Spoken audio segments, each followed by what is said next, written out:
ponai, sveikinu komisijos pasiūlymą 2010 metus paskelbti kovos su skurdu ir socialinės atskirties metais. Skurdas yra viso pasaulio ir ES problema. Ties skurdo riba gyvena kas šeštas ES pilietis. Norėčiau pabrėžti keletą skurdo ir socialinės atskirties aspektų, kuriems turėtume skirti žymiai didesnį dėmesį nei iki šiol.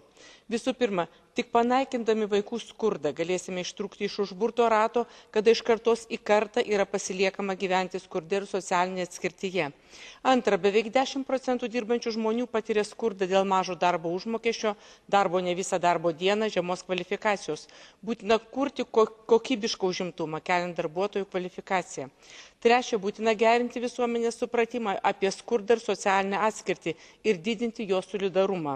Norėčiau paraginti visas ES institucijas ir valstybės narės teikti visuomeniai daugiau informacijos apie kovą su skurdu ir socialinė atskirtimi, išsklaidyti susidariusią nuomonę, kad ši kova yra finansinė našta visuomeniai, bei stiprinti bendros atsakomybės jausmą. Ačiū.